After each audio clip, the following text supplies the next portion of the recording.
take what I say with a grain of salt, obviously. We're just having fun here. But the thing is that I think the word simp is A, overused, and B, used by people that don't even, like, deserve to try and call someone else a simp. And I think a lot of... AoA, that's a triple play. New episodes, I couldn't wait. Yeah. Open your mind at the first gate. Press play, no need to debate. AoA, check me out. Look, clocked in, you can catch the hype. Golden Dawn, how we follow the light. Anime like life, married to it, my wife.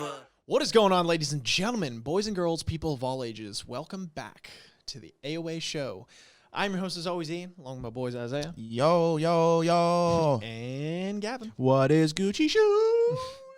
And today, we're here to talk about Tower of God, Season 2 of the Webtoon, covering what episodes this time, Isaiah? Be 235 to 242. You heard it here first, folks. Really jam-packed chapters. Just information dump. And really exciting to talk about and just react to. And it's just like, it was just a ride, man. It was just a ride. These chapters. Yeah, crazy. So we're really excited to get into it. Again, thank you to all the folks in our Discord who compiled the 7 most upvoted questions that we will be going over today. And remember, if you guys want to see your question up here in one of our discussion videos, to join that community Discord, it is in our description down below, where you can go into the ToG questions panel after our live streams. And for 1 hour, you can post whatever question that you would like us to answer. And questions with the most upvotes will be on our show. So here we are with them. But listen, folks, if you enjoy the content today, make sure you guys are liking, subscribing, hitting that notification bell, sharing with your friends, and commenting your thoughts down below. What did you think of our discussion? What did you think of the questions? What did you think about these chapters? And what are your thoughts on Tower of God as a whole? But anyway, hopping right into it, Gavin, if you'd like, you could start us off with our first question of the day. Okay, our first question is by our very own Smile. Please, Ian, don't you laugh at me. I'm panning it. Don't you laugh at me. It's another long one, folks. It is Facts. 8:45. If anyone has been watching this show for a while, I generally talk very fast. I basically cut my talk speed in half because I knew I was going to stutter like 12 times. I know, you started talking, you're like, and hello. And I was like, oh, no. Yeah, I'm like, because I'm just going to stumble over my words, so you're good. I'm not judging And that's you, Ian. I talk slow naturally, so... just imagine what's going to happen with me. Gavin's like, that's Ian. I'm just an idiot. Facts, but you said it, not me, so I'll take that badge of gives him honor. a wink, like. It's all good. We got this. Oh, man. Take it away, Gavin. All right, Smile, Believe what in you got? What are your thoughts on Garam, Jahad, and is she manipulating Bam towards an ulterior motive? What does Garam mean by saying that she didn't tell Bam about that story, which might make Bam resent her later on? What could be so crazy that she would not tell him after giving him all this information? Asked by Emperor Dark North 2. Don't give Dark North nothing. You don't deserve none of that. You really just showed love to the fans, Gavin. No, I gotta rub the right way to Smile because he did trade me Lero Row. So I gotta show That's him fine, some Gavin. love. I can do enough shitting on Smile for the both of us. Fair enough. I can't wait until we make it like really big and we're at like a convention or some sort of meetup and we finally get to in person meet some of these people. And Dark North comes and he just goes to Gavin. He's like, I remember when you just put me on blast on camera in front of everyone. See, but me and Dark North, we got this relationship. Ain't that right? Gavin, you said Yeah. You just see Dark North in this room putting an X over Gavin's head. Or he's throwing darts. He's throwing No, he's darts making at Gavin's memes. face. He's gonna meme me. I'm going to meme him you. to death. All right, so into this question. So, is Garam manipulating Bam towards an ulterior motive? So for me, I actually don't feel like she's really manipulating him. I don't know. I kind of get this vibe from her when she's telling Bam this story that it's almost out of like, not like a motherly care, but she knows what information she's giving Bam, and she's obviously filtering it, yes. But I don't really think that she's trying to, say, guide him in a direction that necessarily benefits her more. It's like she's telling Bam what he physically, or what she thinks he can physically handle at that moment, and that she might not necessarily, she's withholding information, yes, but it might be for the benefit of Bam right now for what he needs to get through in this point of his life. And later on, when he does find out the rest of the information, you know, he's probably going to be pissed because she didn't tell him off the bat. But then again, like, to put him in a mindset that maybe is kind of all over the place at this stage in the game, especially on the floor of death, isn't the best thing to do. So just let it run through. That is the vibe I got. I don't think there's malintent thought behind it, really manipulative. Hopefully I don't eat my words on that because she is pretty smoking. But we're going to find that out. What else did we get on this question? What does Garam mean by saying that she didn't tell Bam about that story, which might make Bam resent her later on? I mean, it's obviously got to be something like deep. Well, what could be? What could it be? You have some thoughts, please, because honestly, I'm. Yeah, I'm good. So to answer the first part and then just get into it, what are your thoughts on Garam Jahad, and is she manipulating Bam towards an ulterior motive? She is a damn fine woman. First of all, those are my thoughts. But is she manipulating Bam? I don't think so. In like a, you know, in the sense that you might think when you say manipulate, right? Everyone has their ulterior motives. It's impossible not to, right? You have to have your own personal bias in it in some way, shape, or form. So I'm sure she has her reasons. Whether they're noble or not is another question. But I don't think that she's, you know, the pointing Bam in some direction that's just like she wants to see him fail, or there's going to be something where it's like incredibly selfish, whatever. Just hanging out on this floor of death seems like a pretty crazy, you know, thing to do just in general. Like, I don't know. So, but getting to my point here, what does Garam mean by saying that she didn't tell Bam about that story, which might make Bam resent her later on? I personally am of the mindset that she actually knows about Rachel. That is my prediction. I think that the paneling within these chapters, how we flash to Rachel at a certain point after the story, and the fact that Rachel knows information that she's expressed to Wangnon in the prior read-through, and also that she makes mention of, I believe, Arlene or someone relevant to the story that she just told when she turns her back, that she's supposed to be the star of the show here. She's read it through the books that Arlene has done. I think that Garam potentially has more info on Rachel than obviously let on. And that she has not told Bam, whether it be for his own safety or whatever the case might be. And that would maybe be a reason for Bam to resent her. The reason I think that really is the word resent, because I don't know what information besides that personally that she could withhold from Bam to make him resent her, right? Because again, this is a lot of Bam's reasoning for climbing the tower, at least at first, and kind of still is in the back of his mind. I would say he's trying to find himself and find out what the deal with Rachel is. Why'd you betray me? Why'd you do all this stuff? So while she might not be the main focus anymore, she's certainly half of it, I would argue, at least for Bam. So I think if anything, you know, if there was something that would make Bam resent someone, it's that, hey, I have this really big thing and like you probably knew about it already, but you withheld the information from me anyway. The only other thing I could see is that she's holding some big key thing about him specifically, right? Because the other thing is he's trying to find himself. So one of those two things, in my opinion, would be what would make him potentially resent her, because Bam doesn't seem like an incredibly resentful person. So that's a pretty strong word to use. So that's my theory on that personally. And what could be so crazy? Oh, that is what it is.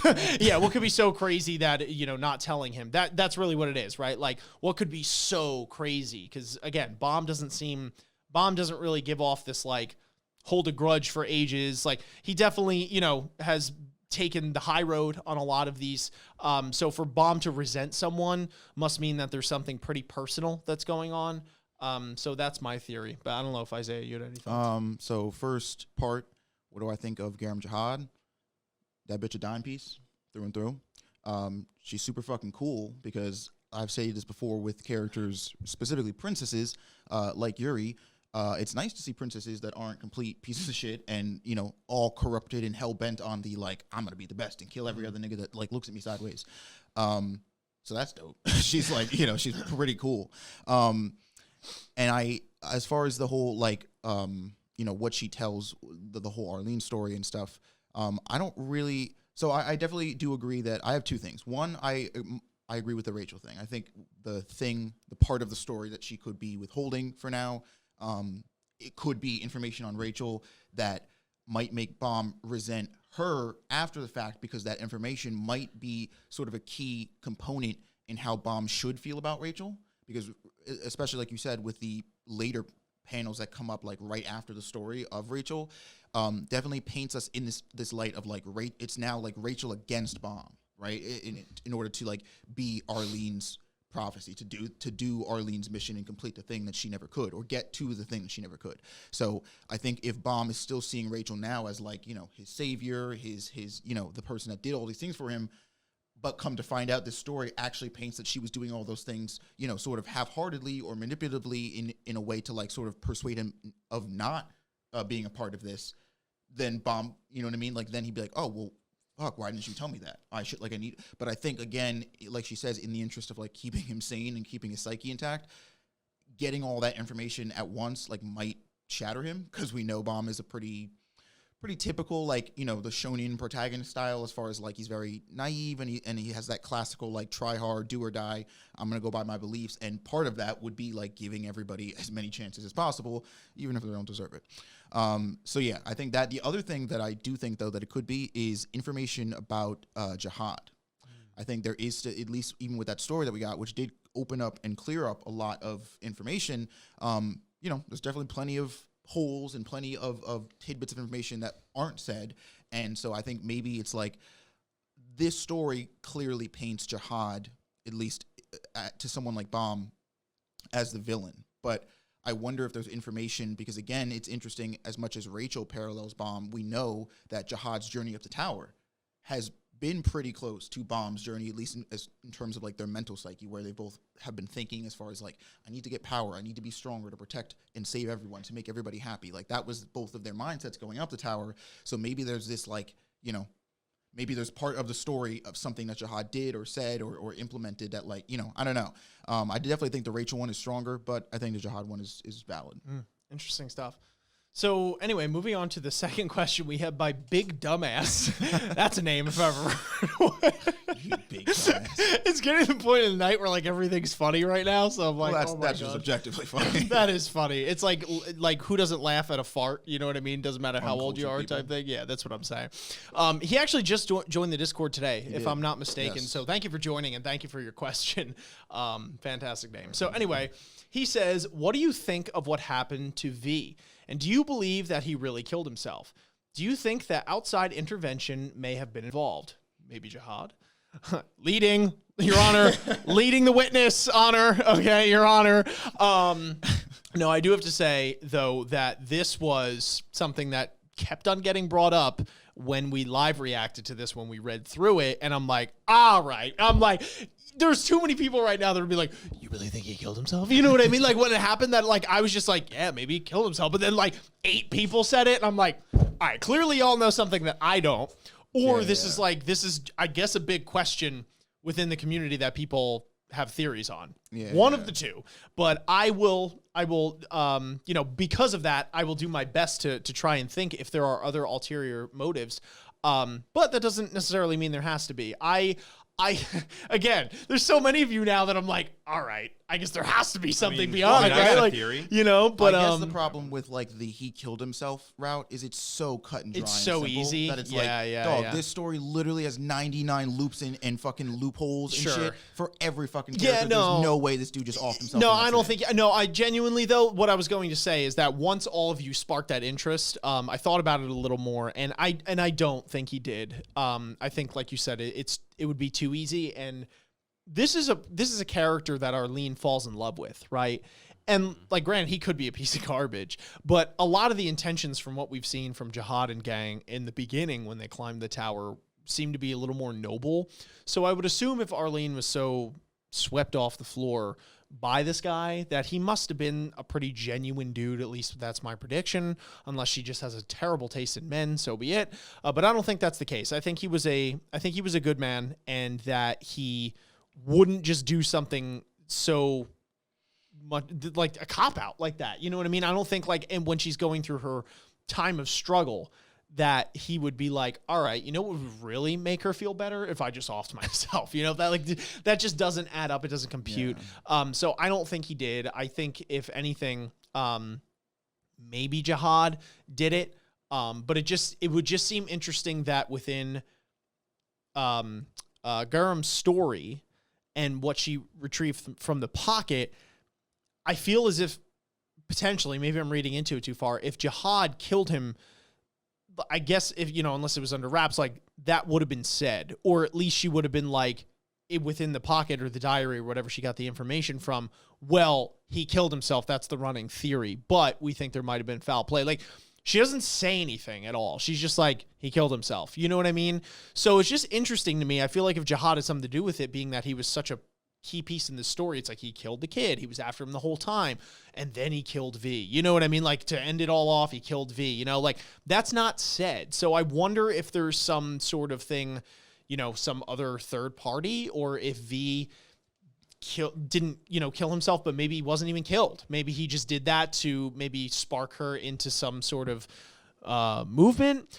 I don't really know. I don't have too many crazy theories. I know, Gavin, you said you had one. I'm curious to hear yours. You basically, you've been really killing it with the fans lately in terms of your theories. So I'm curious to hear this one. Well, it's really nothing special. I mean, my thought is we've seen it before with Jahad, where obviously if there's people in his way that he doesn't want, he has a literal sect in his upper echelon where he sends people. Rice Ball. We've seen it happen. He has sent assassins onto people. So it wouldn't be out of the realms of pure jealousy for Jahad to be like, yeah, he was just jealous of the whole situation, wanted to have him killed, and, pulled the strings to do so. I don't think that's anywhere out of the realms of, Jahad's power. He's fully capable and mentally is willing to do that kind of stuff. Seen it before. That's probably what happened. Although I am in the camp of my own weird headcanon, which makes absolutely no sense, and it isn't actually a thing. I'm going to say that, but I want it to be a thing.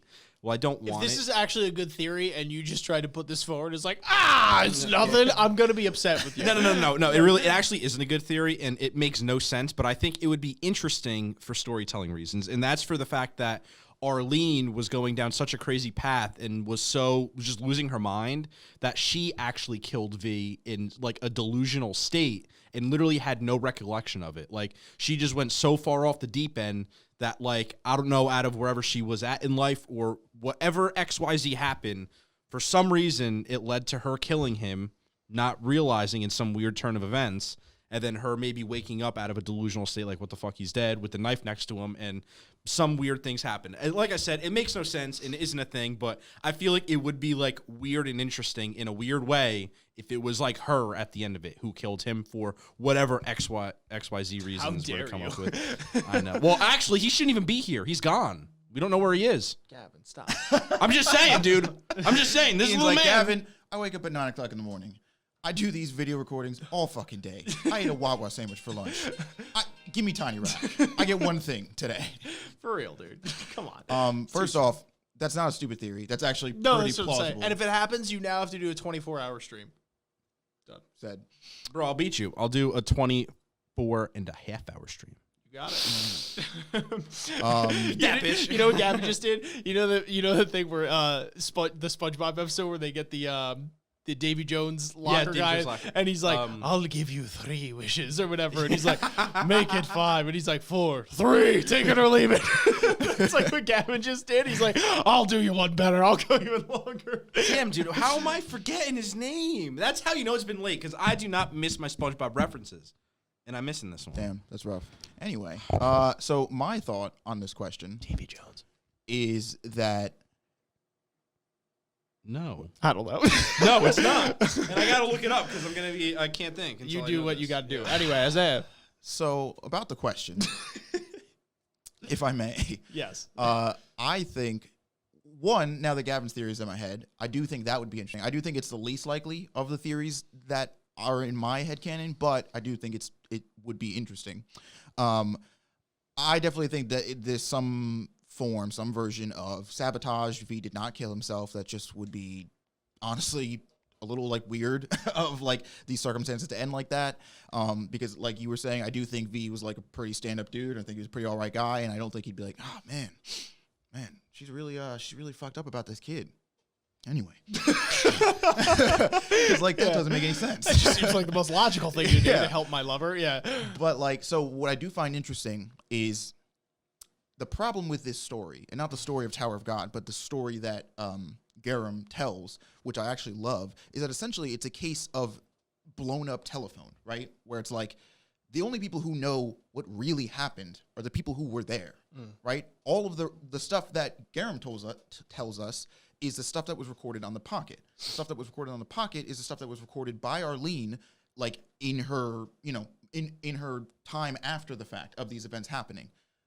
The problem is there's so much there's so much time and space in between all those moments for any parts of these stories to either be fabricated, rewritten over, erased, forgotten, remembered differently. And if Arlene's mental state is a factor here, it's not completely sort of melding Gavin's theory into this, not completely out of the question to think of how much of that pocket story is true, right? We don't, Garam, fucking up her name, mad. Garam's like her whole story is just from the pocket. So like now in my case, in my mind, I'm thinking, okay, if she's telling Baum this story because she got it from here, where did this story come from? Arlene. Where did it, like, you know what I mean? You have to like trace it back. And I feel like once you get to the focal point there of like V, Arlene, and Jahad, those are the only three that know what really happened, right? Yeah. And one of them's dead. One of them, both of them are dead. And one of them's a crazy simp nigga. So he's the only one that we could actually ask, and I'd be pretty hard pressed if he was like, "Yeah, I'll tell you the whole story. Sit down." So I think it's interesting that, like, you know, Garam is like, "Oh man, like I really hope, you know, I really hope one day Baum can hear the rest of this story." And I think like even the bit of the story she does tell him, in my mind, I'm like, well, we don't know. And I feel like in typical Tower God fashion, I'm like, we don't even know how much of that story has been like checked off and verified. You know what I mean? So I think it's interesting, again, like bringing in the mental state thing. Like, I think it's interesting not to count all the cards in Arlene's favor necessarily. Not to say that like she did it or she's behind any of it, because I don't think that's the case. But I do think there's something to be said for if she was, you know, she was already like, I kind of feel like this is, again, a long construed plot by Jahad, right? Because if Jahad, like, if Jahad just came out and was like, no, everything she said is wrong and she's a liar and also she's stupid and I hate her face, it's like, all right, he seems pretty salty about something. I don't know if I trust him. But like if Jahad can discredit Arlene without coming out and saying anything about his involvement in it, you just write Arlene off as a crazy story. And you'd be like, yeah, King Jahad, he's cool. You know what I mean? So I think this is part of this big brain scheme on Jahad's part to be like, look, I don't have to kill you. I could, all of you. But if I make you guys the villains of the tower, if I make everybody think you're the problem and you're crazy, I'm sitting up here drinking coconut water, bro. Just chilling. Because you know he's that weird nigga who drinks coconut water. Coconut water is pretty gross. Like I like coconut just in general, but like I tried it once. It was like, so yeah, bad. It's good for you. It's whatever. And I was like, bah! Like I tried that. Yeah. I was like, that is gross, dude. Yeah, it's bad. Have you ever had it, Gavin? Yeah, I had it. I'm not a big fan of it. Yeah, no, banana milk though. Just saying. I've never had banana milk. Strawberry milk. Well, I've had strawberry milk, but like, not banana milk. Banana milk. No banana milk here. Bro, you need some banana milk. Banana milk. Anyway, moving on. Third question, Isaiah. So, the third question we have is from Sad Sparkles. He or she says, what do you think about the other 10 family leaders siding with Jahad? Was there something more at play maybe? Also, Pranav24 asked this and wants to know your thoughts about Jahad why Jahad stopped climbing while Arlene, and V continued.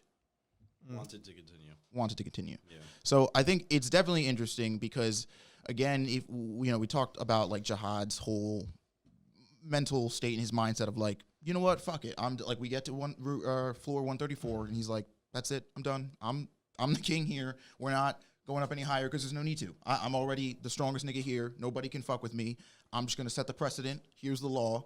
Like, nope, that's it. And I think, again, it sort of speaks to like the corruption that happened in Jahad versus Arlene and V, who probably stayed a little bit more pure of heart, let's just say, on this journey. So they got up there and they're like, well, what do you mean? There's another floor, or there's more floors. We got to keep climbing. Like, we need to know what's at the top. And Jahad's like, no, it doesn't matter. And I also would like to intersect that probably at this point is when Jahad already knew about, he either knew that Arlene and V were engaged to each other, or at the very least had already confessed his feelings to Arlene and she declined, right? So he's already like sort of in the beginnings of this throw of like, I don't really fuck with these people now. So I think it would be interesting if they were like, well, come on, we got to keep going. We're not done. And Jahad's like, no, but I'm done. I'm done with you guys. I'm done with this tower. I'm done with everything. Like, I've been hurt too much. And so that is sort of the catalyst of that.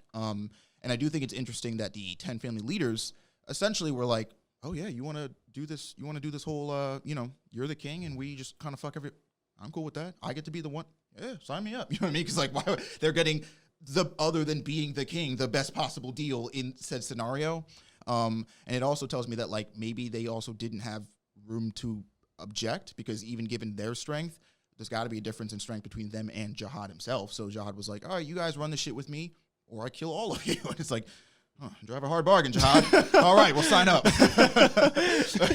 What's that? Be immortal and enslave niggas forever? Sign me up, So it's like, I think it is definitely, well, that's my answer to the question.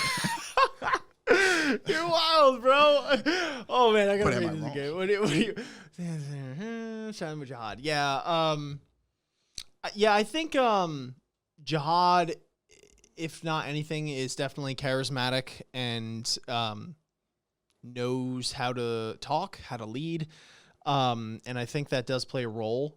I don't know if it's strictly through fear, because I think that while Jahad probably stands above some of these, or all the 10 leaders, like if they were all in cahoots with each other, I would wager to guess that they could probably topple Jahad if they really thought that was the right thing to do.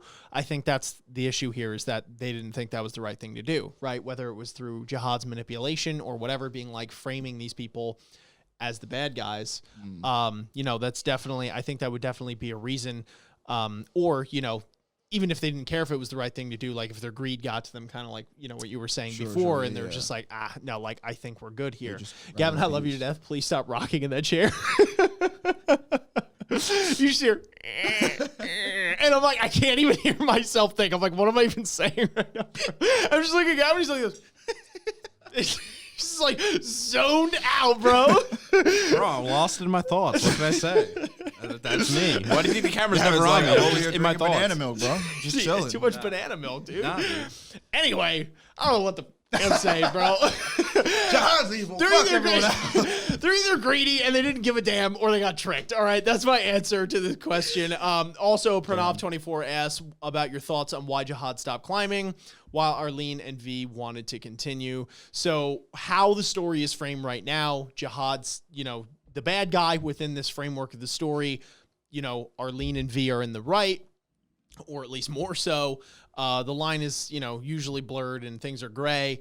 So, you would think it's for some sort of selfish reason. So, right, that it's like, okay, I wanted to, I'm good here. We kind of talked about this, right, in our previous discussion about reasons why he might want to stop. Whereas, V and Arlene might be like, yeah, but there's A, so much more to discover, and B, like, we haven't actually brought about the mission that we set out to do. Like, this whole thing has gotten distorted. Right, yeah. So like, what are you doing? Like, are you afraid? Blah, blah, blah. And Jahad's just like, I'm over it. Kind of like what you were saying before. But kind of crazy other theory, which I really doubt this is a thing, but I feel like I might as well just say it. And the reason I doubt this is a thing is because I think there have been too many characters now that have, through some sort of, backhanded way or explicitly have, demonized Jahad. We have the God of Guardians who is like, oh, well, he was good. Like, he had good intentions, but it got flipped. And like, he's someone who seems to know what he's talking about. We have a couple other people. We have a whole organization that wants to kill him, etc. But in some crazy world where, say, those people are mistaken or they don't have all the facts, they don't have all the information, and Jahad actually isn't, like, this story actually isn't what it is, right? Like, this isn't totally true. This is just, again, the perspective of one person being passed through a diary or whatever might have you, and it like sparks this whole thing. And maybe, Jahad was in the wrong, or rather in the right. Highly doubt that's a thing.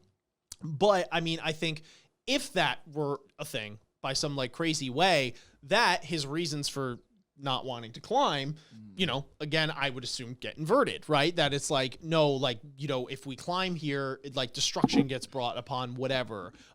Maybe we're not ready to climb it. We're not strong enough, whatever the case might be. But those are just some like throw at the wall, see if something sticks type things about it. Gavin, you've been deep in thought over there. So what do you got for me? Yeah, I don't know. Sometimes it's weird. So what do you think about the 10 family leaders siding with Jahad? Was there something more to play? Maybe. So for me, I don't want to get bashed too hard for this, especially if I'm wrong, but I can't help but feel that Jahad shares a similar story to Bam in the sense where I feel like personality-wise, at maybe Jahad at that point in his life that's similar to Bam in terms of age. I feel like I feel like Jahad and his personality is exactly the same at Bam when he went to the Guardian of Gods.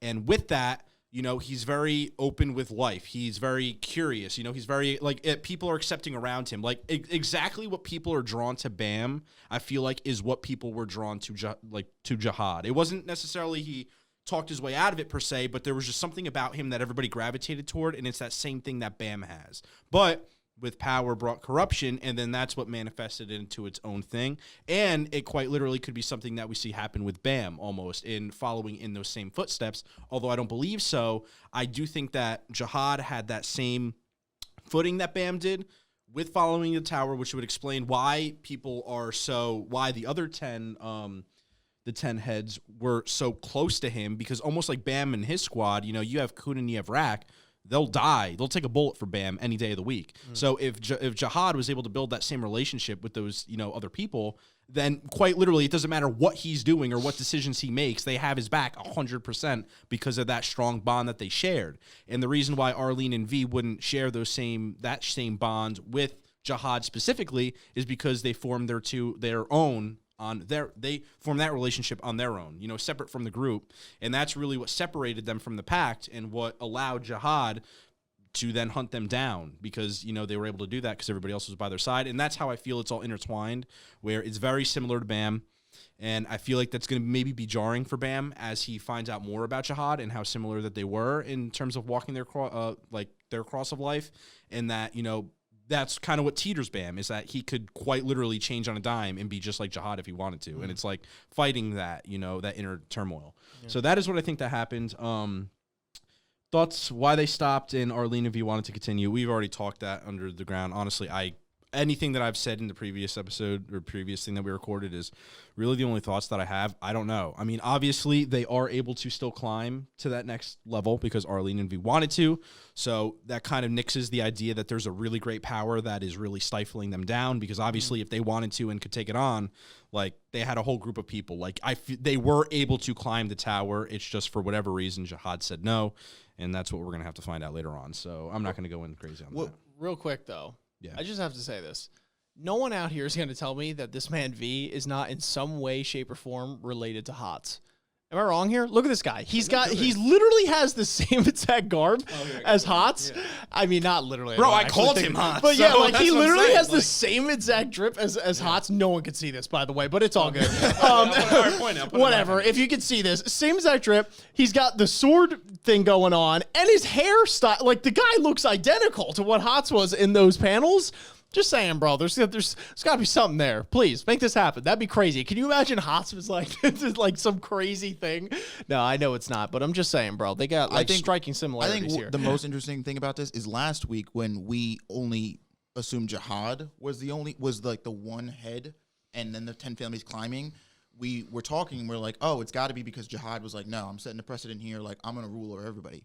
But now we know that decision to stop climbing was not his alone to make, because now we know there are 2 other people in that story and 2 other people who shared his level of, like, decision making in that process. So that's my only reasoning for thinking that, like, they had to be that they have to be the reason why he stopped climbing, because he was saying let's stop, but they wanted to keep going. So, like, it has to be, whether it was to spite them or whether it was, like, again, because he felt betrayed by them. Like, now that we know these 2 players are in the game and how high of a status they had, it feels weird. It would feel weird that like, Jahad sort of made a decision because of something unrelated to them. Yeah, or it could be something similar to Bam with, like, Rachel, you know? Although when she lost her legs, he made that decision to keep on climbing.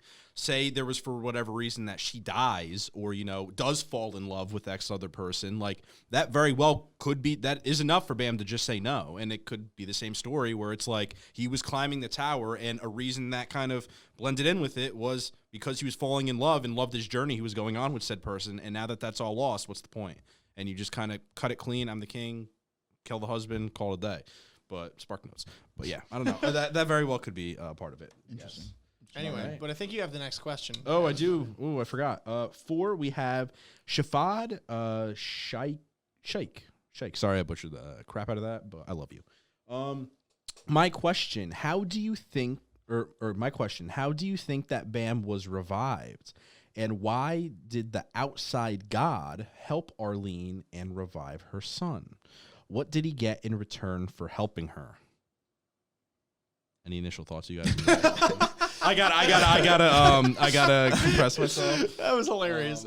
Yeah, I mean, how do you think that Bomb was revived? Yeah. I would assume the god, because if she couldn't do it, she seems pretty damn powerful. She could just use her Shinsu to preserve the body from rotting to then be revived. So How much banana milk do you think was involved? there was a lot of banana milk involved. Like, there had to be a lot of banana milk. So I don't know. So she clearly couldn't do it, right? At least that's what it's being purveyed as. I don't know if Jahad and the 10 families even have that power either, because again, I think that she's on a similar scale to them. So she couldn't do it, they couldn't do it, which makes me think that it's like someone more powerful would maybe have to do it. I don't know, unless you have like your neighborhood shaman that could just do that kind of thing.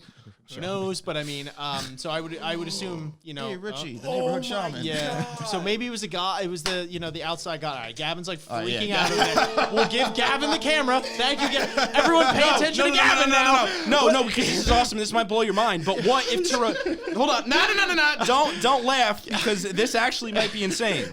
This might be maybe insane. if I just make enough noises while he's trying to say his point, then he'll have to. Or put you the just camera wait, on me. motherfucker, to listen to them, because. Oh my God! You didn't even talk about what you need to listen right now. All right, hold on. Unreal. We're just gonna mute them two for a second here. All right, we're gonna go off.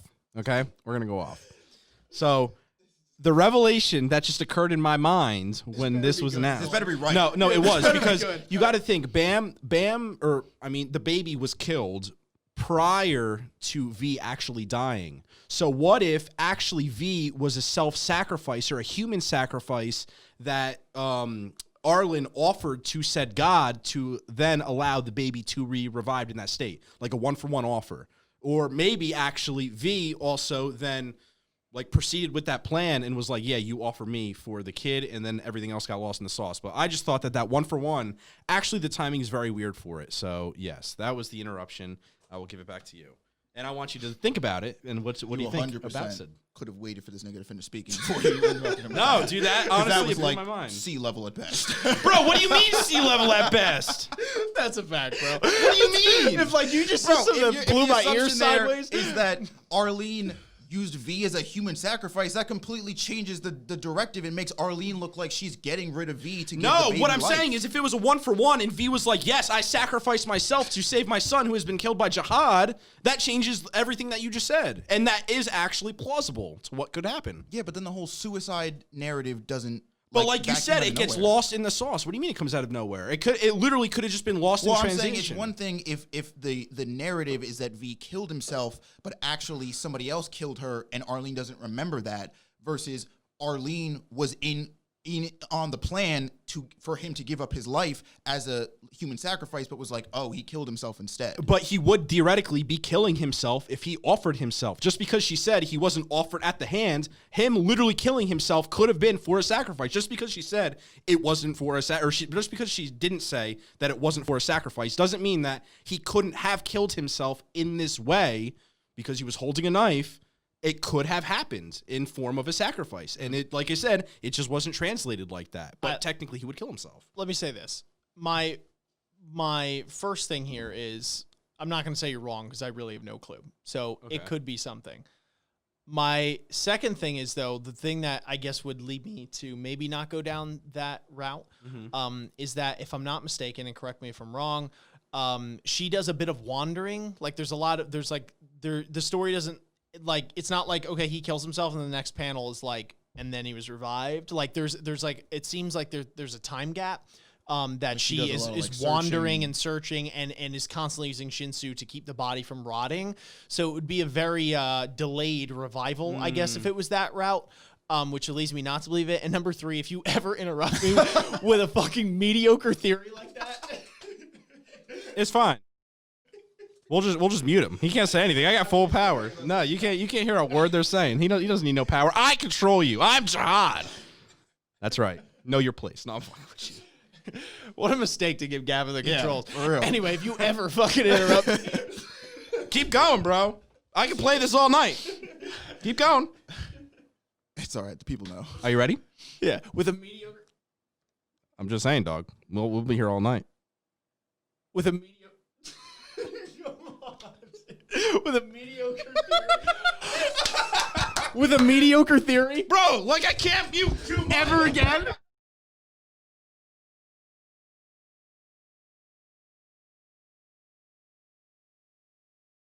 I'll just edit so that the camera audio says it. I'll just scream it. Ever with a mediocre theory.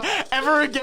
Actually, that's not how it works, actually. Damn it! If you don't fucking say this, I will crush your head with this mug. Is all I'm saying. All right. Get it on camera. Let's go. Anyway. Man, You're a loose cannon, Jabrowski, all right? you are. That was good. Oh, my God. What the hell were we talking about? I believe the next question. Thank is what you. We're talking about.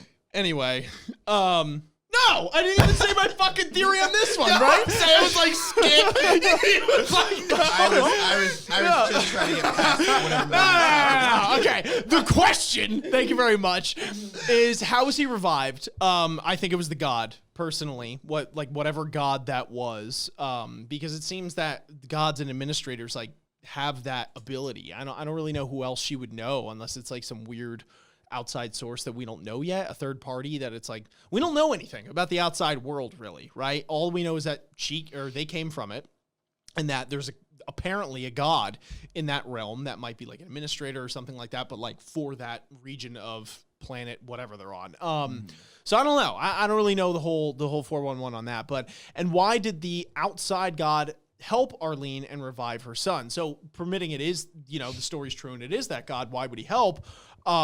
Is maybe he's got beef with Jahad? I don't know. Like, what was the reason Jahad came to the tower in the first place, right? Like, was he, did he have beef with the people in his hometown? Did people not like him? He wasn't too popular there, and he's just like, screw it, I'm going to take me and my most powerful 10 homies, 12 homies, and just go, like, get a new home? I mean, that's how America was made, basically. They're just like, these rules suck. Like, yo, on the most popular list of the world outside here, I'm only number 6. We're climbing this fucking tower. I don't care how many niggas die. That's what I'm saying. He just didn't like the rules, so he went and made his own. You know what I mean? Like, that's what I'm saying. I will be number 1 on the tower's top 50 most attractive men.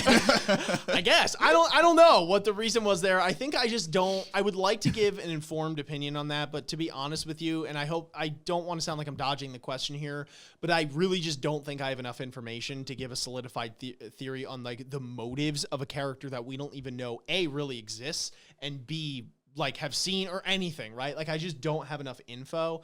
So it's a little bit of a tough one to answer, and what did he get in return for helping her? Again, not really sure. I'm assuming it'd be a steep price. If I've read my fair share of manga / manhwa and watched my fair share of anime and movies, there's always a heavy price to pay to revive, or you know what I mean? Like people aren't just like reviving people willy-nilly.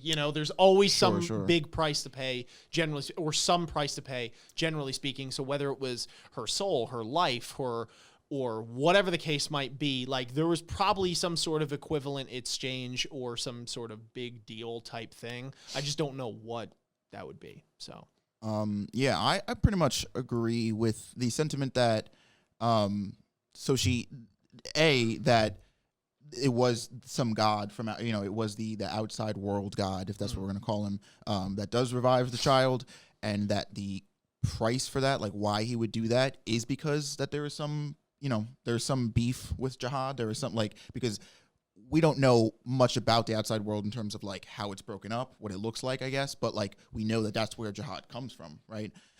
So subsequently that means that's where Arlene comes from, because that's where, so I think it was, if anything, it's like for Jahad and Arlene leaving and making the decision to climb up the tower, like the punishment of them leaving is the god was like, yeah, I'll revive the kid, but it's going to cost you your life. And I wonder if in Arlene's mind, I mean, I guess it's a long shot because it's her assuming that like Bomb would grow up to be somebody that could kill Jahad. But if that's the case, I guess she'd be willing to take that risk because she's like, okay, I'll do this because even if I die, this child surviving means that somebody can still give Jahad like his comeuppance. It's pretty crazy. Yeah, crazy stuff. Anyway, moving on to the next question here. Number 5, we have by the only way 029. Thank you very much for the question. Says, now that we've learned about Arlene and V and their servant Luslec being the start of FUG, do you still think that the organization known as FUG still abides by its founding principles? Has FUG itself fallen to corruption? Why hasn't Jahad killed Luslec and any other of the founding members, since none of them are hiding? I mean, he was able to find Arlene after all. That's a great question, and I feel I don't even know where to begin with that. Do I think that they have fallen from grace? I mean, if they had grace to begin with, yeah, I think there are so many different sects of FUG from what we've seen, right? There are people that believe in different gods and slayers, and everyone's got their own opinion on how things are run for the most part. From what we've seen. So yeah, if you want to argue that the organization as a whole hasn't fallen to corruption, I would definitely say parts of it have. It's like, it's the classic, in trying to fight what you despise most, like you become it type thing, where it's like, okay, do their ends justify the means? I would say we've kind of been shown that they'll do some really shady stuff in order to accomplish their goals. And I know that sometimes you got to break the rules in order to, get to the next step, but does that justify them? I don't know. I think that's for everyone maybe people on an individual level to decide. So I would think, based off the actions that I've seen and some of the things going on with the information that I have been given, I think that, I think there's been a little bit of corruption that's seeped into the ranks there. But that honestly, I'm not really rooted in that perspective, and that could change with the passing of the wind, to be honest with you. Again, I just feel like the story is so jam-packed with lore and information, and we're starting to get questions answered, but now we got 100 more to ask, that it's really hard for me to give a solidified thing on this. But I think the short answer would be that yes, I think they've fallen a little from grace, at least certain parts of them. And why hasn't Jahad killed Luslec and any other of the founding members, since none of them are hiding? I mean, he was able to find Arlene after all. That's a great question. I don't know if he seems like too unbothered, like I don't really care, like the whole, like, I don't really care about you. I could do that at any time. I'm not like, it was really a thing about Arlene. I don't really, you know what I mean? Like, I don't want to go by that. Maybe I look like the bad guy if I wipe y'all out. And like, I have, the 10 families they were kind of, on one side of the fence or the other before this happened. So I don't want to make it seem like too obvious. But again, maybe that's a loose theory, because if he can make Arlene look like the villain, if that's what he did, I don't see it being hard to make it seem like her followers were villains as well. I could see it being something along the lines of, well, he says none of them are in hiding. That's a good one. I don't know. I think, just to hit the first part of the question, I definitely do think FUG, the initial creation of FUG and why it was created, was some much more noble cause. I do think like the elders and like, your Jin Sung levels of people who have been in FUG for that long probably still hold like the original principles and mentalities. But like the other 100 sects of FUG that there probably are don't. And like they are sort of using and tainting that name to like further their own agenda, and like, no, we're the new FUG. You know what I mean? It's like, all right, that's what the niggas last week said. You know what I mean? And they got their own secret thing. They're really just trying to get back at, X family member or whatever. So yeah, I definitely do think that FUG unfortunately has now fallen a lot more into we've become a version of corrupted trying to fight said corruption. And as far as the servant thing, like why isn't Jahad? I actually think that to scoop in some of the stuff we were talking about earlier, the whole V and Arlene situation, I think he doesn't kill the servant because I think the servant's working with Jahad. I think that it's a big, scooping in Gavin, what Gavin was saying about like maybe if the 10 heads of the families aren't running with Jahad out of fear but out of respect because they admire him, who's to say that this servant, being a servant of V and Arlene, doesn't necessarily mean that the servant like abides by Arlene and V's ideals, especially if at one point they were like, yo, like fuck Jahad, let's get out of here, we're gonna run away and escape together. And if it's a long shot, but if that servant preferred Jahad's ideals, he'd be like, whoa, what do you mean you can't do that? That's fucked up, that's not right. And so if this servant maybe even played a hand in selling out V and Arlene, and even played a part in orchestrating the death of V, the death and insanity of Arlene, what have you. But to be honest, it kind of seems like it's a little far fetched, but it seems like one of the more plausible ones in my mind, because the question brings up a good point of like, if these servants are that faithful to Arlene, like Jahad would have snuffed these niggas out on frame 1. So my only thing with that is then, so FUG is created, if I'm not mistaken, I might be getting my panels confused here, after the death of Arlene or the the exiling of her, right? If I'm not mistaken. Yeah. So this is a group that, based after her, their purpose is to kill Jahad. So why would how could the founder of FUG, the people that are in I direct suppose opposition, if you want to again combine it into the first part of this question of like the splintering off of FUG, if we make a group, if there's a group called FUG that's being made to oppose Jahad, but Jahad from the gate already has a splinter cell planted in that founding group, FUG is already going to split off from the gate, because while Arlene and V are out trying to make the nobler version of FUG, you've got this servant here who may be like on the downside like he's the one who's responsible for all the other sects of FUG that now exist that don't share the same ideals. All again to sort of demonize FUG and make them look like the villains that Jahad wants them to look like,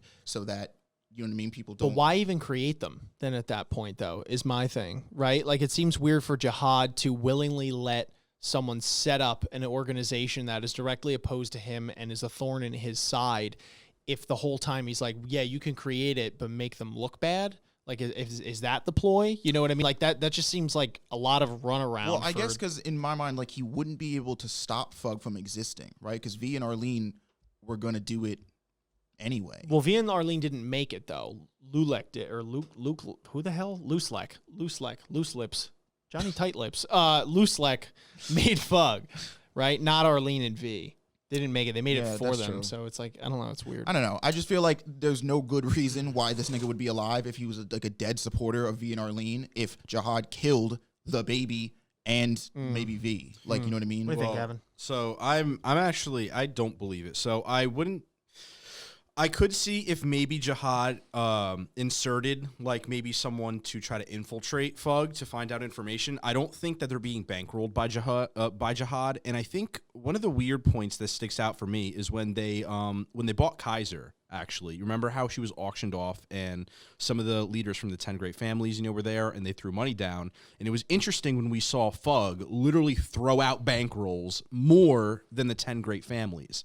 So for me, what comes to my mind is, maybe he actually literally can't snuff out FUG. Like, Arlene and V are a different scenario, because at that time in their life, they were on their own. They didn't have a whole organization of people. It was just man and woman was pregnant. So it's not like if they had 10 people, they had Jahad and his like cronies coming after them, they could quite easily overpower just those 2 people. However, we're talking about a huge organization now that literally is somehow producing an asinine amount of money, actually probably more than 10 great families. So for Jahad to bankroll that, for me, it doesn't make any sense. Why would you want an organization that is seemingly against you to have more money than you? And I feel like it's not as easy as sending people from the 10 great families after them, because he's actually putting them at risk. I feel like Jahad couldn't ask the heads of the 10 great families to do such a thing. Like, I feel like it's almost out of his power, where he can only really just sit back and hope nothing happens of it until something does start. And I feel like at that point, it'll be a war,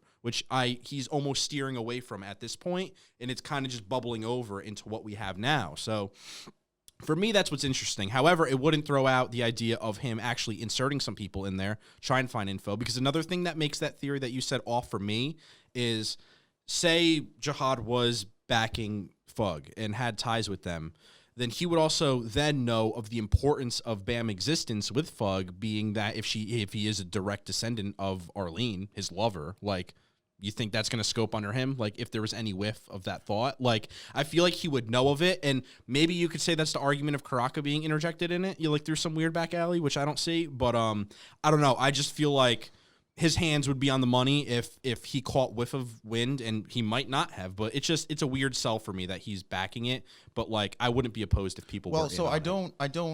In the realms of not confusing what I'm saying here, I'm not saying that Jahad is backing FUG.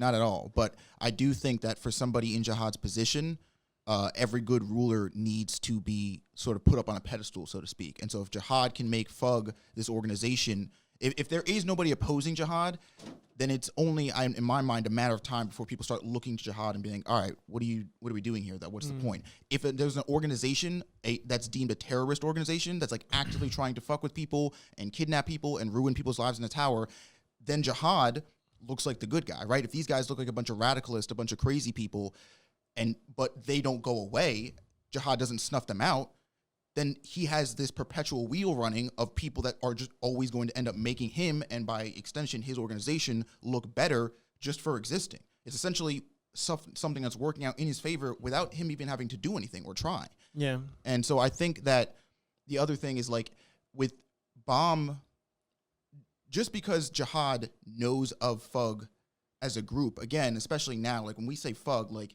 that we're talking about so many things and so many different groups and so many people that like Bomb being in FUG or Bomb being alive could easily go on. I mean, there's way too many people we even heard about it in the whole Lopo Ba thing, like when they find out way back on the floor of tests that Anak, who Anak is, that Jahad finds out about it, but is literally like, I don't care. It's not like, I don't want to worry about it. It's not a problem for me. In the Lopo Ba family is obviously like, well, we're going to take care, like, it's a problem for us. But like, so I think there's a level that you have to reach almost even before Jahad himself considers you like a problem. Well, he does. Well, to back up there actually though, and I do want to get back to your point because you actually opened my mind to a different way of looking at it, which I want to discuss. I thought was interesting, but Jahad does care about Anak though, because he is the one in season 1 that sends Rice Ball to actually deal with her. What I mean is like, because he was saying like, oh, if Jahad knows Bomb's alive, like why would he just let Bomb exist? And there's a difference between like letting him exist and having other people take care of it. So not that he didn't not care about Anak being alive, but like he was not sending anybody from the Jahad main family to go deal with Anak. He was not sending. He did though. No, after the Rice Ball thing, when that didn't work, the Lopo Ba, Ren and some other Lopo Ba family members went to Jahad and they were like, yo, that didn't work. We need more resources or we need more people to go deal with her. And Jahad was like, no, I'm not sending people from the Jahad family to deal with that. That's why the Lopo Ba sisters had to come up with this whole. But no, because something happened at the name hunt station, didn't it? That was the plan of the Lopo Ba sisters, though. That wasn't. Yeah. I guess it was just weird because in season 1, if I'm not mistaken, he says it's a direct order from Jahad to kill her. That's his royal enforcement division. Right. So again, that's what I'm saying is that Jahad ordering somebody else to go get rid of Anak is not the same thing as Jahad getting up out of his king's throne and going to kill Anak, or even sending somebody from the main, like the Jahad family, to go kill Anak. Well, what do you consider the Jahad family? I guess that's where my confusion lies. Because to me, the Royal Enforcement Division would be like the equivalent of Jahad caring, right? It's like this is a problem. This needs to go. I'm going to send my royal guards to go do this. Well, I'm pretty sure that was the stipulation was that they deal with problems that the Jahad family doesn't deem worthy to deal with. Like that's the whole point of their existence. I thought we're getting into semantics, but I thought it was that they're in the enforcement division. You know what I mean? Like Jahad needs something done, like almost the opposite. Yeah, like Black Ops. Like Jahad needs something done. He says, "Go." You know what I mean? Like you guys are the ones I'm entrusting to go deal with this because like I give a shit. You seem like dirty the Jahad. I mean, I don't know. All in all, I feels like even at the end of the day, Jahad wouldn't let an organization, even if, he didn't think anything of it. They are at the point right now where they are literally rolling in the dough. And I feel like even if he had some tie in it, he wouldn't let them get to the level that they even are, because even then it sued a little bit of a path for Yurik to come in initially when he fought Jahad. I feel like there are so many dangerous opportunities that can arise. No, so this is something I actually want to get back to, because at first I was the one who said that's ridiculous. He couldn't, but actually you kind of changed my perspective in your second example there, which kind of makes sense correlating to just history in general.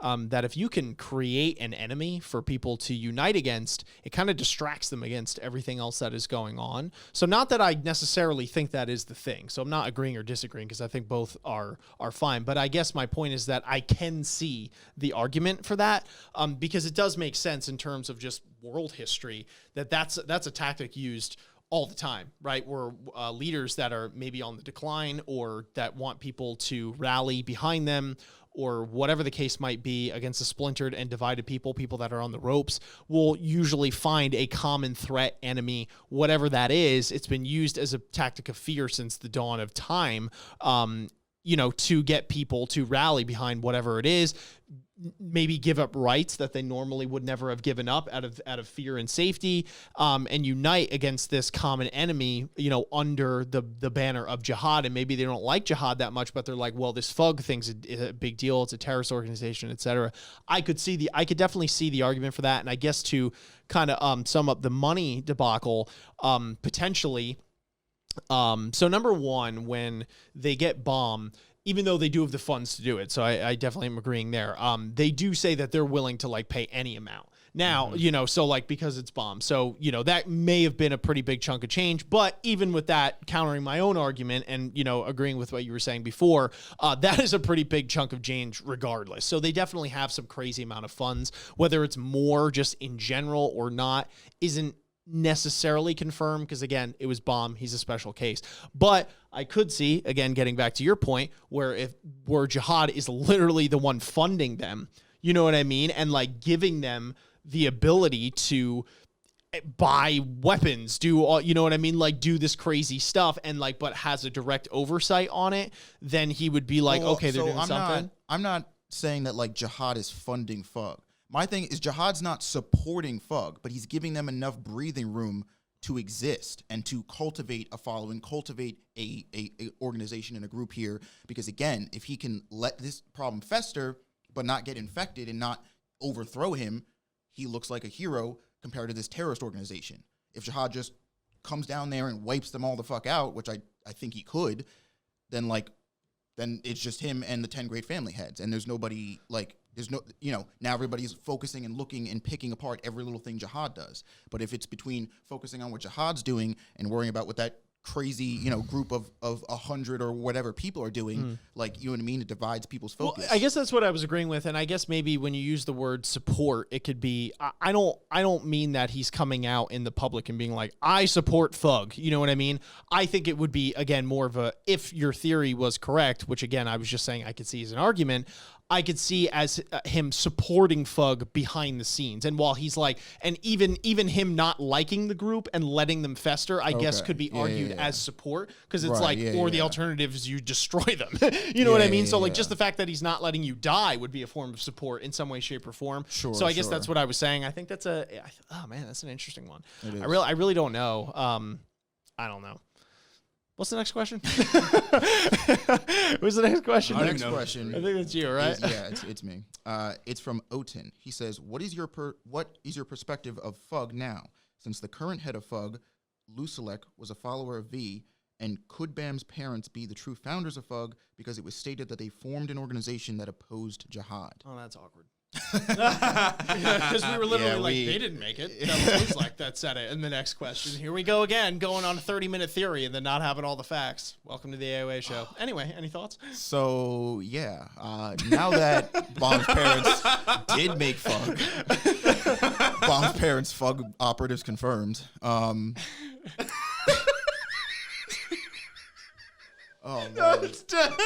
Oh, man. I tell you what, it is a good thing that we're all pretty cute. I think so. A lot of what I said before doesn't really change. No, it can still hold true. Even with this said, I can still see your theory going. Yeah, it's just the manner of okay, now we know that Bomb's parents making FUG, that their involvement is a little bit more than it's a memorial standpoint. Yeah.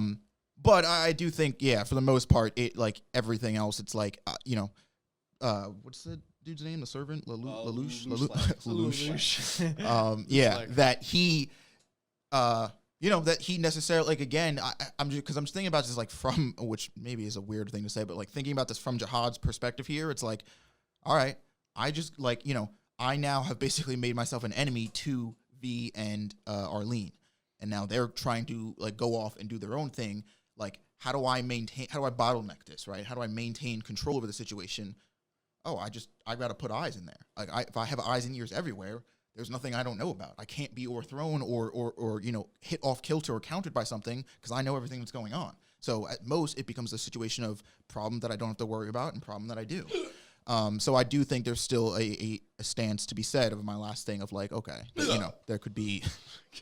Son of a bitch, man. I can't help it, dude. That there could be, that Jahad has some on what FUG is doing, who FUG is working with, what their ultimate plan. Because my other thing with that whole thing was that, like, as much money as FUG has and as much as they've done, like, FUG's been around. That means FUG has been around for as long as Jahad has been up here being a king. And, like, they've never once gotten up to his floor. They've never once gotten actually close to dethroning him. Yeah. All they've literally managed to do is split apart into multiple sects and fight amongst and kill each other. In Jahad book, he's like, all right, that's cool. Y'all keep doing that. You know what I mean? Like, as big of a group as they are, they actually haven't really done enough or don't seem like they can do enough to actually, like, get into the door or the room and oppose Jahad. Yeah, yeah. Well, they definitely got some strong candidates to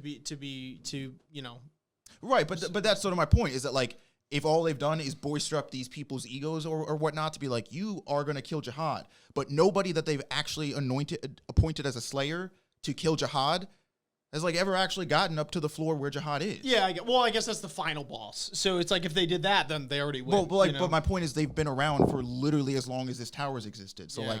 It takes that long to get up there? So yeah, I guess. Yeah, but I guess the other thing is that I think FUG does have deeper roots, and I know you're not saying this, but it's like, it's not like they didn't do anything, because, like, I know when FUG was first introduced and stuff, we see a lot of people coming to FUG as, like, their saviors, right? It's like they've definitely infested and integrated themselves into the common folk, as it were, right? And, like, are definitely raising this awareness of who Jahad might be and how he's evil and how he warps and twists things in the tower.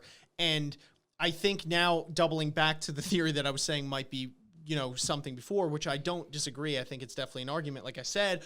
But, Jahad definitely has to be careful, because if that is his strategy, that could really backfire on you if what happens is that all the people start to become swayed and see FUG as martyrs now. You know what I mean? Rather than just like a common enemy as a terrorist group to fight. Like, if they see them as performing a noble cause because you are just doing such a shitty job as king, then, like, now your plan completely backfires, because now they've rallied all the common folk, the peasantry, as it were, and all the people to support their cause. So I do think that would be an interesting alternative to it. So I guess my point in that is saying that if it is the former, if it is that Jahad is letting them do their thing, he's letting them fester and grow, but not to a point where it's not like it's a wildfire, right?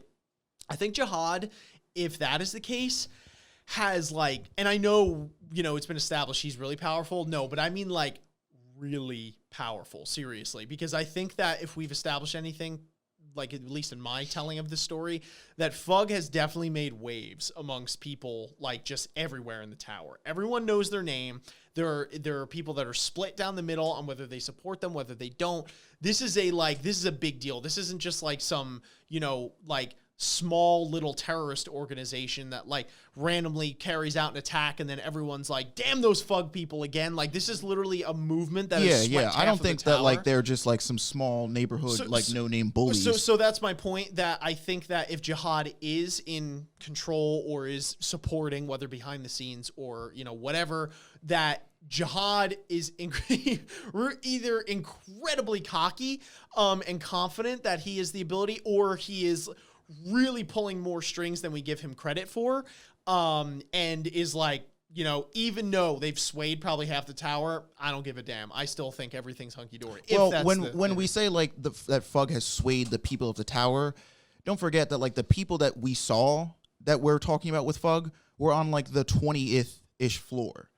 If there's 130 floors of the tower, I doubt that every floor of people are living like those people are. Well, to be fair, so I think it would be easier see it in the name hunt station when we have people that are opposed to Kaiser and what she stands for, and when Bomb comes along as Viol because he is the face of FUG, that is what rallies those people behind him. So, and that's the 43rd floor, something like that. Well, I guess what I'm saying is once we start getting up to floors that are actually close enough to get Jahad, I'm sure the people up there, Jahad keeps them living just nice enough so that they don't think that. So that when FUG gets up there, FUG is no longer a martyr and now they're terrorists. You know what I mean? Like, those people are probably a little bit closer to Jahad's way of thinking because again, like it just feels like a barrier thing of the closer we get to Jahad, the closer you're probably going to get to people that think a lot more like him because he's probably kept them living much better than the people way down on, you know. Okay, I can see it. And it's like as long as like he doesn't really care about like floors 60 and below, so long as 60 and up are on his side. Like, right, that's like what. And also like maybe. Jahad, you know, to tout Jahad's strength. If this nigga's blood can kill you, if too much of it gets in you, yeah, I think he's good on the power front. He's like, yeah, if somebody actually wants to knock on my door and like file a complaint, I'll hear it. Fuck it. Like I'll slap their head right off. Like my blood can kill them. That's crazy. Yeah, that's wild, bro. He literally makes out with a chick and she dies on the spot. Like that's crazy, dog. Like that's terrible. Man, some high standards, I guess. He was like, yo, Arlene, I really you're a cool chick and I really want to kick it with you. And she's like, yeah, but like you bleed on me once and we're fucked. So I'm going to say no. And he's like, God damn it. And Tower God was crazy. Born. Gavin, what are you thinking over there? Oh God, I don't even know what I'm thinking, to be honest. The question, hopefully. What? The question, hopefully. No, not at all. I'm not gonna lie, because I was stuck on the panel of Bam, like as the dead baby, and like that whole sentence, and I was really just like reading it through because it said like what happened. So pretty much the God was, or as the panel said, that one day the God's power will go inside this body, like this baby's body, and revive him.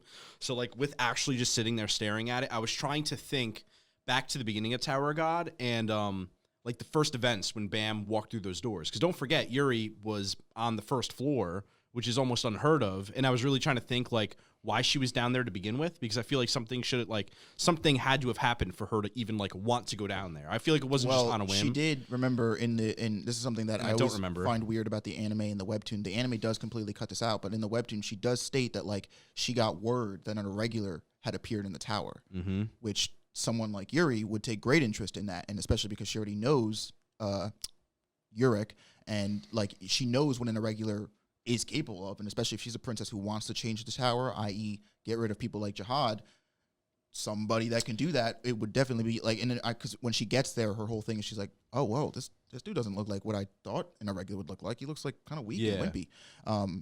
So, yeah, I believe that was her motivation. But what's interesting is it seemingly takes them a long time to climb down the tower. So and Bam realistically hits that test as soon as he goes through that whole phasing into the tower, you know? So, like, for me, that duration of time, like, you can't just be like, oh, Bam has entered the tower. Oh, here's Yuri running down the staircase to the first floor. Like, it had to take a stupid amount of time, probably years, for her to actually get down to that point.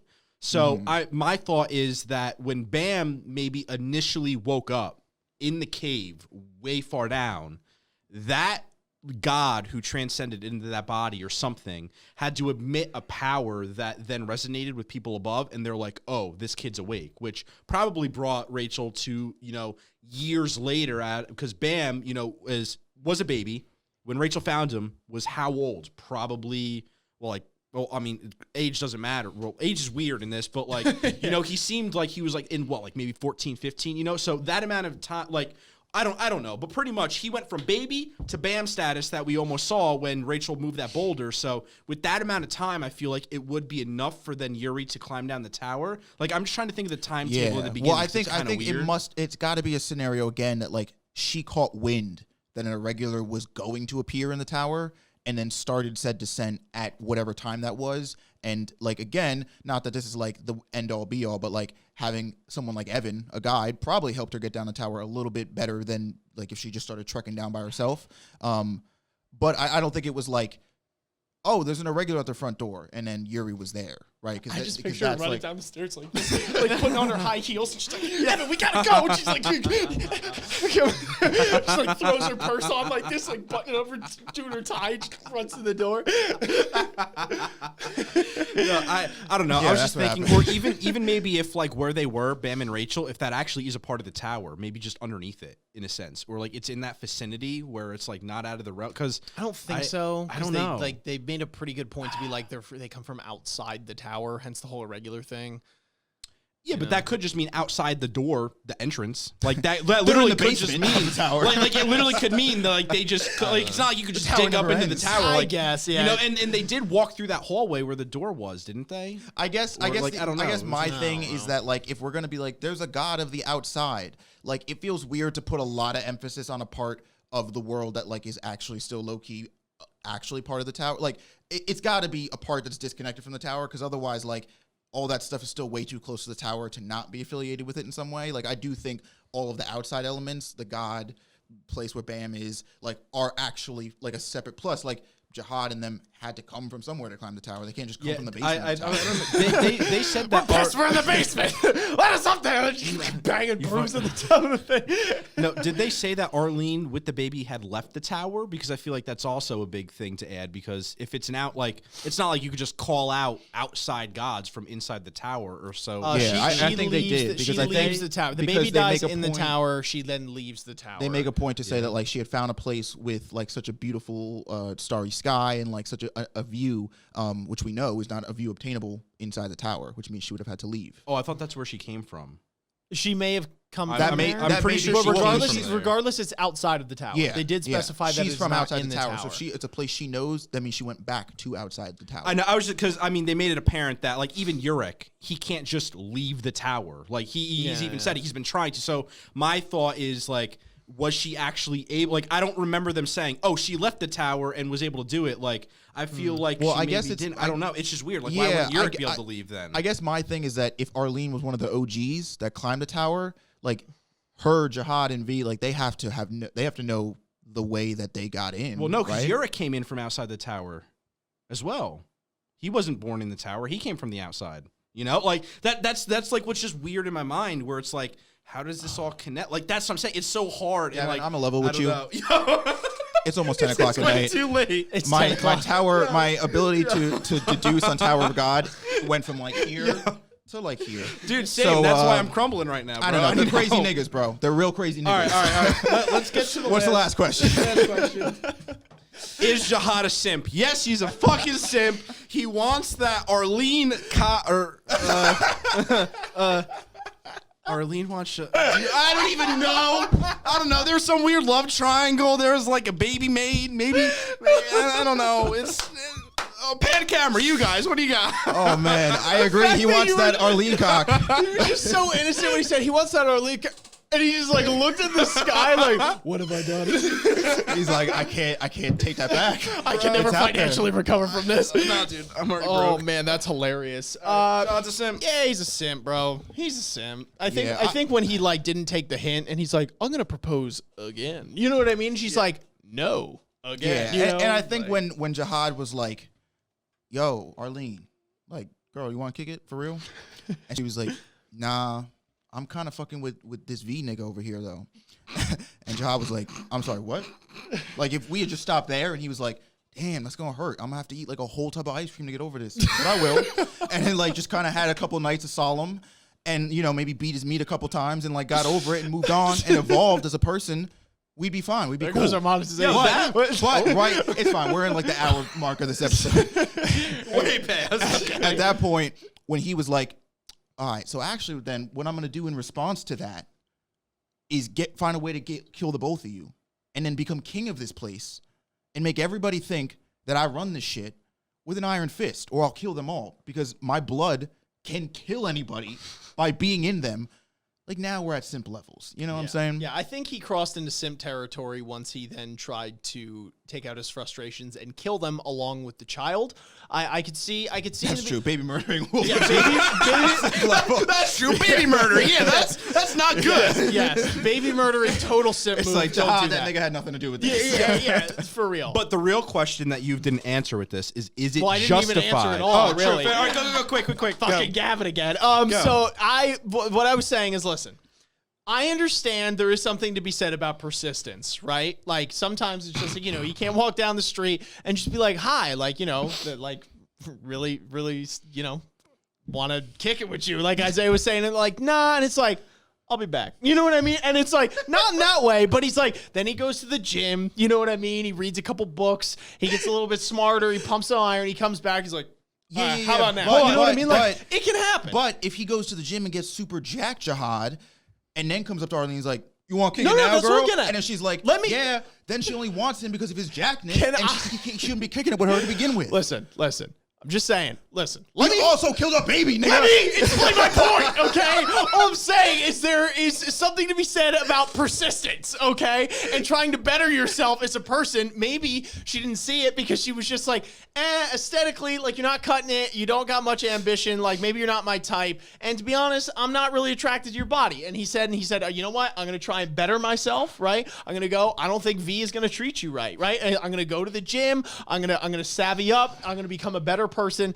Then he came again, right? And he's like, all right, here I am doing cool shit. I'm the king of the tower now. I'm also a little bit more jacked if you didn't notice, a little more attractive, whatever the case might be, a little smarter. What do you think? You know what I mean? And she's like, honestly though, Jahad, like seriously, it wasn't really all about that. Like, I just don't vibe with you, you know, like as a person like that.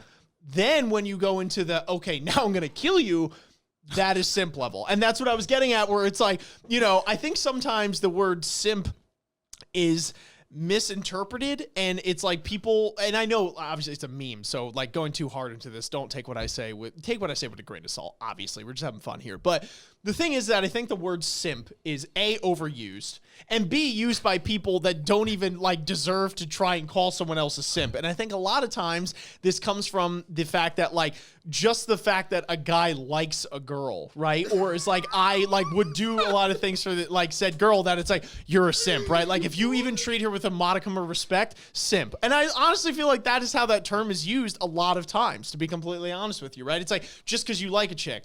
I think there's a difference between simp. I don't know why you're laughing so hard. I don't know what's so funny about it, but what I'm saying is I think there's a difference, right, in like what simp to me actually means. And I think that is simp, right? Where you go to the line of like the people that are like blowing their entire paycheck on an OnlyFans, you know what I'm saying? Like account of one chick, or like, you know, being like the like keyboard warriors that are going above and beyond when you see like this, maybe the streamers or something like that. And it's like, I will defend you to the death. You know what I mean? Like I will do all these things. Like that's kind of simp level. You know what I'm saying? Like the swordsman, right? Being like, I don't know you at all, and I'm going to defend you to like the ends of the earth, you know, whatever the case might be. We're going to go this hard on this question. Wait, can wait, hold on. I want to add something. Remember how you were annoyed before when I interrupted you and I was like, oh, I had a C-level response for doing so? I am sad that I didn't continue the interruption because that was such a C-level explanation that I did not need to know, Ian. So I'm throwing that back at you. And I sure. I feel like you just tried to insert that like 10 minutes to 30, 50 minutes too late, but it's all right. No, because it went with, literally me and Isaiah were staring at each other and we were like, why? Well, A, I didn't interrupt you. So number one, you already are like not making sense. Number two, I'm trying to explain my thoughts on what a simp is. You were saying before that you interrupted me. Whatever. No. I'm saying you're saying I'm giving it back to you is what you just said. No? What? What are you saying? He was saying the fact that we said, you're saying my response is sea level. Like yeah, that's what he was giving But you're back. saying not I'm the, giving not the back interrupting to you. thing. Like he's saying the fact that we said when you that said to him. I'm giving it back to you, I thought that implied that it's like I'm gonna do back. We can't even insult each other without being like, what the fuck did you say? Dude, that's saying how. All right, I'm but saying. I gotta ask something. Saying, Are you I was done? just trying. Well, no, I was pissed because you again interrupted. You're not done. I literally You said more just asked you. stuff? That's. All right, no, bro. No. I'm saying I'm done. I'm saying before though. I was saying I was just like salty because I was like the reason I went on with the response is because you initially interrupted again. That's why I continued with it. Okay. All right, either way, I don't care. I'm adding another question to this one, and that is Jahad a simp? But was it with not only good intention, but was it warranted? And what brings me to that is if you look at this beautiful panel, and I'm like, all right, we know Bam's a cutie, and I'm just saying, I just know from the getup right here, she's got to be a dime. So I'm just saying that. Jahad took it too far, probably. Well, yes, he killed her kid, but was it warranted? And all I'm saying is, if she's like Yuri level, like looks, I don't know. Would you kill a baby for Yuri? Wait a minute. Are we still talking about this Jahad simping shit? Yeah. All I'm saying is, would you that kill? nigga's a simp. Hold on. The goddamn No. But what I'm saying is, if you had Yuri, okay, and say she married X. Okay, for the matter. And they had a kid, all right? Mm-hmm. And you're already unhappy with that. And you think that you can slip in with Yuri, but all I had to do was kill her kid. Her unborn, or I guess born kid.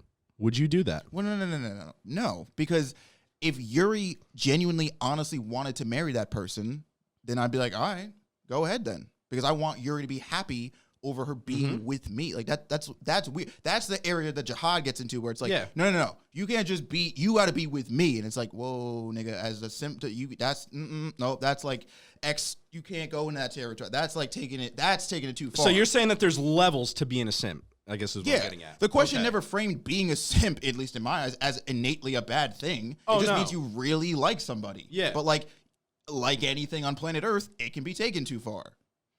Exhibit A, killing a baby. Oh, 100%. And that's what I'm saying is like, what levels of being a simp do you accept? Like, what is the cap? And obviously, killing a baby is a cap. But like, what would you say within reason would be the cap of being a simp when you're like, yo, dude, just stop? Would that be after the first rejection from her?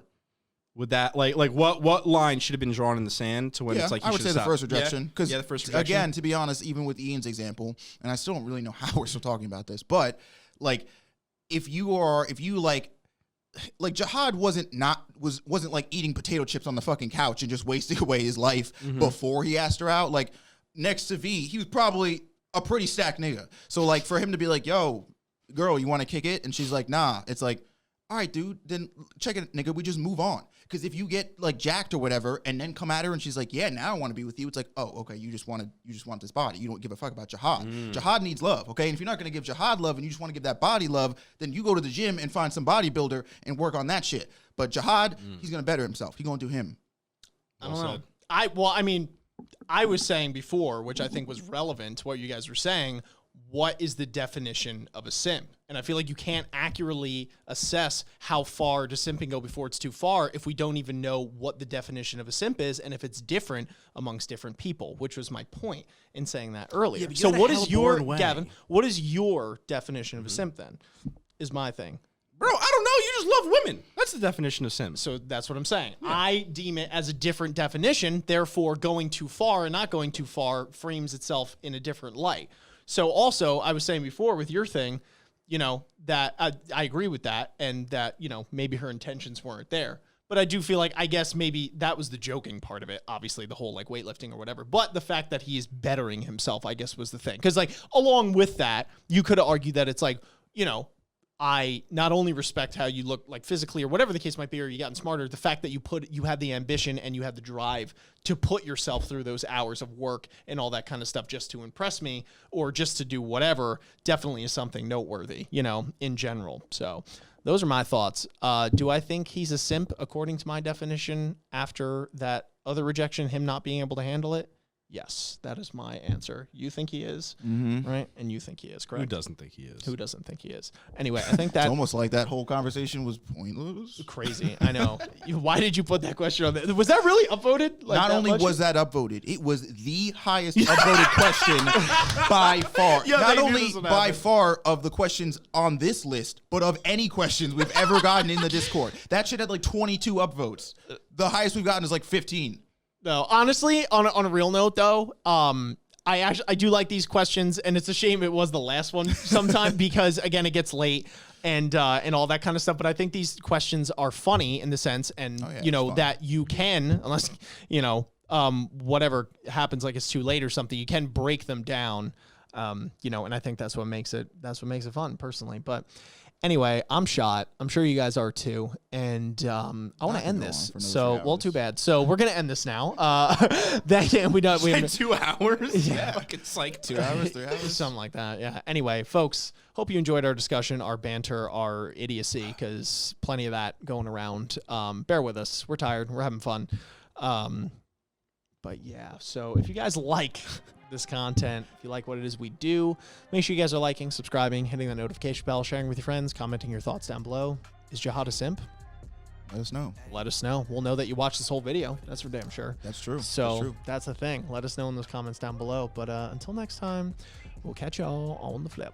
Peace. Peace. Ninjas are samurais, blaze of the kunais. Find me in the leaf of the cloud, screaming out Bankai. We just some ghouls though, who like seeing parts fly.